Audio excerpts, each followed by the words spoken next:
इस कार्यक्रम के पुण्यार्जक हैं श्री विमल चंद जैन, विनोद जैन, डॉक्टर विशाली जैन, डॉक्टर सोनिया जैन, तिलक जैन एवं बड़जात्या परिवार, दुर्ग, छत्तीसगढ़।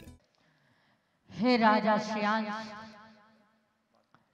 बहुत ही सुंदर आपने प्रश्न किया है। हे राजा श्यांश, इस समूह शरण की महिमा का बखान करना तो देवों के भी बस की बात नहीं है। इतना विशाल समूह शरण होता है, ये भगवान की केवल ज्ञान का अतिशय इतने विशाल दिव्य समूह शरण की रचना हुआ करती है। समूह शरण उसे ही कहते हैं जिसमें सभी जीवों के लिए समान शरण प्राप्त होती है।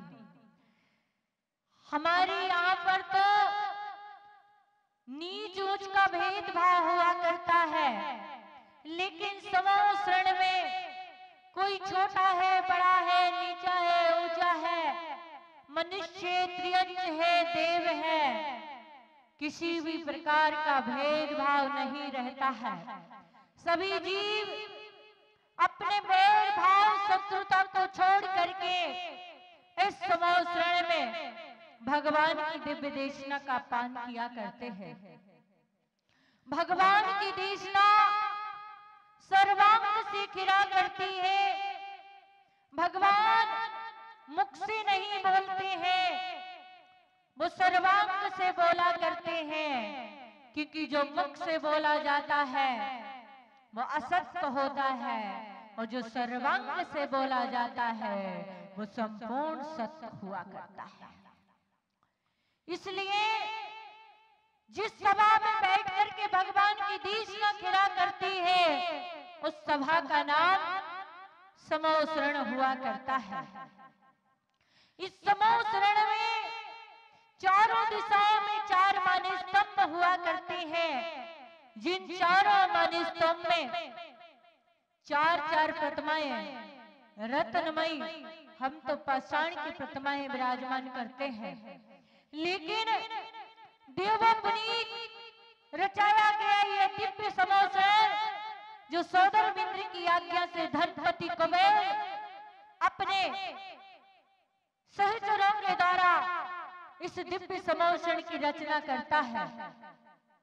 सबसे ज्यादा इस पृथ्वी का, इस लोक का सबसे धनी व्यक्ति यदि कोई हुआ करता है तो वो धनपति कुबेर होता है, जिसे इस दिव्य समूह शरण की रचना करने का सौभाग्य मिलता है। एक साथ एक कुबेर इंद्र 170 समूह शरण की दिव्य रचना करने का सौभाग्य प्राप्त करता है, क्योंकि एक साथ यदि अधिक से अधिक तीर्थंकर होंगे तो 170 तीर्थंकर हो सकते हैं। इसलिए 170 तीर्थंकरों के दिव्य समूह शरण की रचना करने का सौभाग्य जिसे प्राप्त होता है वो धनपति कुबेर, जिसके पास देवोपनीत अपार संपत्ति हुआ करती है। और ये समूह शरण थर्माकोल या चूना मिट्टी से नहीं, बल्कि रत्नों, मणियों और हीरा मोतियों से निर्मित हुआ करता है। रत्नों की इसमें प्रतिमाएं हुआ करती हैं, और इस प्रकार 3 कोट, 3 दरवाजे, जिसको कहते हैं द्वार, मुख्य द्वार, प्रवेश द्वार और गर्भ द्वार, ऐसे 3 द्वार हुआ करते हैं। हमारे मंदिर में भी 3 द्वार होते हैं, क्योंकि हमारा जिन मंदिर समूह शरण का प्रतीक हुआ करता है। और इस समूह शरण में गलियां, जिसको कहते हैं बीथियां हुआ करती, गलियां हुआ करती हैं, चारों दिशाओं में गलियां होती हैं, जहां से भक्तगण, दियोगण, त्रियंचगण भगवान के समूह शरण में जाते हैं। इस समूह शरण की विशेषता होती है कि भक्त जीव ही इस समोसरण के दर्शन कर पाते हैं। 12 योजन तक के जीव, कितने योजन? 12 योजन तक के जीव इस समोसरण का दर्शन कर पाते हैं। इतनी दूरी से लोग समोसरण के दर्शन कर लिया करते हैं। मंद मिथ्या दृष्टि जीव ही समोसरण में प्रवेश कर पाता है। तीव्र मिथ्या दृष्टि अभव्य जीव तो समोसरण के दर्शन भी नहीं कर पाता। उसका भाव ही नहीं बनता समोसरण के दर्शन करने का, भगवान की दिव्य देशना सुनने का। बहुत सारे जीव आते हैं समोसरण का आनंद लेने के लिए। कुछ जीव आते हैं जो भगवान की 8वीं भूमि में बैठ करके भगवान की दिव्य देशना का पान करते हैं, पूजन करते हैं। बहुत सारे जीव ऐसे आते हैं जैसे बोलते हैं कि मेला घूमने आए हैं। देखो वहां दुकानें चल रही ना, वहां पे बहुत सारे लोग दुकानों पे खड़े हुए हैं। कोई खिलौना खरीद रहा है तो कोई वस्तुएं खरीद रहा है, कोई नाट्यशालाएं होती तो नृत्य देख रहा है। कई प्रकार की 56 प्रकार की भोजनशालाएं, व्यंजन हुआ करते हैं, तो वो भोजनों का, व्यंजनों का आनंद लिया करते हैं। नृत्य गीत चलते हैं, उनका आनंद लेते हैं। कुछ जीव खिलौने आदि खेलने की, बहुत सारे जैसे मेला में झूला आदि कई तरह की वस्तुएं देखने की, आनंद लेने की होती है, उनमें ही आनंद लेते हैं, सुख खोजते हैं। लेकिन जो भव्य जीव होते हैं सब चीजों को इग्नोर करते हुए मात्र भगवान के स्वरूप का ध्यान करते हुए भगवान की दिव्य देशना का पान करते हैं। यहाँ पर भी इस नगर में बहुत सारे जीव होंगे जिनके पास बहुत सारा धन होगा, लेकिन ये पंडाल भरा हुआ जो दिख रहा है ये सभी भव्य प्राणियों से भरा हुआ दिख रहा है, क्योंकि ये ही जीव इस समोसरण में आ पाए। लोग सोचते रह जाते हैं और सोचते सोचते उनका समय निकल जाता है और समय के साथ उन्हें समय ही नहीं मिल पाता है और वो आनंद नहीं ले पाते। हे राजा श्याम, ये समोसरण की जब रचना होती है तो इसमें 8 भूमियां होती हैं। कितनी भूमियां होती हैं? 8 भूमियां होती हैं।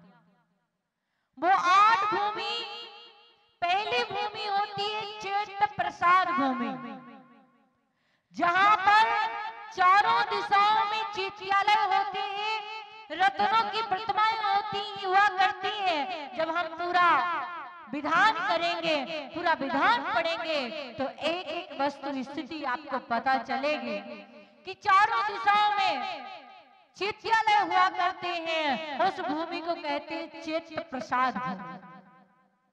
और वहां पर भक्त गण आते हैं, पहले वहां के चैत्यालय के दर्शन करते हैं, पूजन करते हैं। जब हम किसी तीर्थ पर जाते हैं तो बहुत सारी जिनालय मंदिर होते हैं, तो सबके दर्शन करते हैं। ऐसे ही चैत्यालयों की पूजन दर्शन करते हैं। चारों दिशाओं में दूसरे नंबर की भूमि है जिस भूमि का नाम है खातिका भूमि। खातिका का मतलब होता है खाई। खाई मतलब नहर, जैसे नहर होती ना, यहाँ पर जो खातिका भूमि होती है उसमें जल भरा हुआ होता है, और जो भी जीव उस खातिका भूमि में जाता है वहां पर भी चैत्यालय हुआ करते हैं। उस खातिका भूमि में जो जल भरा होता है उस जल में अपना मुख देखता है तो 3 भाव से दिखाई देते। कितने भाव? 3 भाव।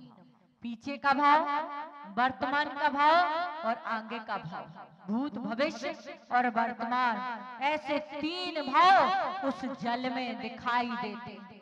और वो खातिका भूमि ऐसी नहीं होती जैसे हम नहर बनाते हैं तो पत्थर से उसको बाढ़ देते हैं, पत्थर से उसकी सीढ़ियां बनाते हैं, वहां पर रत्नों की रत्नमयी हीरे पन्ना से जवाहरात से सजी हुई वो खातिका भूमि होती है और भगवान की अवगाहना से 12 गुनी गहरी होती है, स्वच्छ सुंदर, उसमें जल भरा हुआ होता है।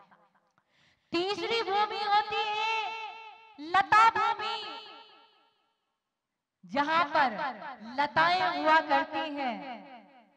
जब आप अपने घर में तोरण लगाते हैं, लताएं बेल लगाते हैं, ऐसी समासरण में तीसरी भूमि में लताएं होती हैं, सुंदर सुंदर लताएं हुआ करती हैं। ऐसा लगता है जैसे उन लताओं में से ही प्रकाश निकल रहा है।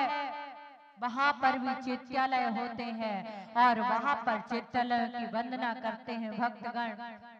चौथी भूमि होती उपवन भूमि, सुंदर सुंदर वृक्ष हुआ करते हैं और उन वृक्षों में चैत्यालय चारों दिशाओं में हुआ करते हैं। ऐसे उपवन भूमि हुआ करती है। और पांचवी भूमि होती है, कौन सी भूमि? ध्वजा भूमि, जहां पर 700 लघु ध्वजाएं, महाध्वजाएं, 108 महाध्वजाएं, 700 लघु ध्वजाएं और उसके साथ उसकी परिवार ध्वजाएं हुआ करती हैं। वहां पर चैत्यालय हुआ करते हैं और भव्यगण उन चैत्यालयों की वंदना दर्शन करते हुए आगे बढ़ते हैं। छठवीं भूमि होती है कल्पवृक्ष भूमि, जहां पर जो मांगा जाता है वो विलाप हो जाता है, वो मिल जाता है। कल्पवृक्ष हुआ करते हैं चारों दिशाओं में, कल्पवृक्ष के ऊपर चारों दिशाओं में 4-4 चैत्यालय हुआ करते हैं। उन चैत्यालयों के दर्शन वंदना करते हुए भक्तगण आनंदित प्रफुल्लित होते हैं रत्नमयी प्रतिमाओं के दर्शन करके और आगे बढ़ते हैं। जहां पर 7वीं भूमि होती है, कौन सी भूमि? भवन भूमि, भवन बने हुए होते। तीर्थंकर के समोसरण में केवली भी होते हैं, शुद्ध केवली भी होते हैं और साक्षात तीर्थंकर केवली तो विराजमान है। आपके मन में कभी प्रश्न नहीं आता कि जब भगवान है, तीर्थंकर केवली भगवान है, तो वहां पर जो शुद्ध केवली है या सामान्य केवली है, उनका यहाँ पर क्या काम? तो भगवान की देशना तो 4 समय खिलती है। कितने समय? 4 समय खिला करती है, लेकिन अन्य समयों में जो अन्य केवली हुआ करते हैं, शुद्ध केवली, सामान्य केवली आदि केवली हुआ करते हैं, वो इन जो भवन होते हैं ना छठवीं भूमि में, उन भवनों में उनकी गंध कुटी हुआ करती है और अन्य समयों में वो उनकी दिव्य देशना खिलती है और भक्तगण उनकी दिव्य देशना का पान किया करते हैं। बहुत बहुत विशाल विशाल भवन बने हुआ करते हैं, उनमें चैत्यालय हुआ करते हैं। और 8वीं भूमि होती है अंतिम भूमि, जिसका नाम है, क्या नाम है सौधर्मिंद्र जी, क्या नाम है इस 8वीं भूमि का? क्या नाम है जहां आप लोग बैठते हैं? श्री मंडप भूमि। क्या कहते हैं उसको? श्री मंडप भूमि। ये 8वीं भूमि है। इस 8वीं भूमि में 12 सभाएं होती हैं। कितनी सभाएं? 12 सभाएं हुआ करती हैं और इन 12 कोठों में चारों निकाय के देव, मनुष्य और त्रियंश बैठा करते हैं। ये ऐसे नहीं होते, बड़ी बड़ी दीवारें होती हैं, कोट हुआ करते हैं और अपने अपने कोठे में, अपने अपने खंड में, पहले कोठे में गणधर मुनि आचार्य आदि विराजमान रहा करते हैं। दूसरे कोठे में कल्पवासी देवियां, तीसरे कोठे में आरिकाएं, श्राविकाएं हुआ करती हैं। चौथे कोटे में व्यंतरवासी देवियां, ज्योतिष देवियां, व्यंतरवासी देवियां, भवनवासी देवियां, भवनवासी देव, ज्योतिषी देव, व्यंतर देव और कल्पवासी देव। 11वें कोठे में चक्रवर्ती और श्रावक, चक्रवर्ती और श्रावक गण बैठा करते हैं। और 12वें कोठे में त्रियंच जीव बैठ करके भगवान की देशना सुना करते हैं। उसके ऊपर ये 3 गंधकुटी जिसको कहते हैं, हम अपने भाषा में पांडुक शिला कहते हैं, और समोसरण में गंधकुटी हुआ करती है। और वहां पर ये 3 रत्नमयी, बैडूर मणिमयी, स्वर्णमयी, ये गंधकुटी की 3 कटनियां हुआ करती हैं। हमारे मंदिर में हम मतलब 8 प्रतिहार्य का 1 जोड़ा खाली विराजमान करते हैं, लेकिन यहाँ पर 108 मंगल द्रव्य हुआ करते हैं। 9 निधियां हुआ करती हैं। 108 9 निधियां इन्हें जो कटनियां हुआ करती हैं, इन कटनियों में हुआ करते हैं। धर्म चक्र को उदाहरण किए हुए आप देख रहे होंगे यहाँ पर यक्ष। हम कहते हैं कि जो देव है वो मिथ्या दृष्टि है।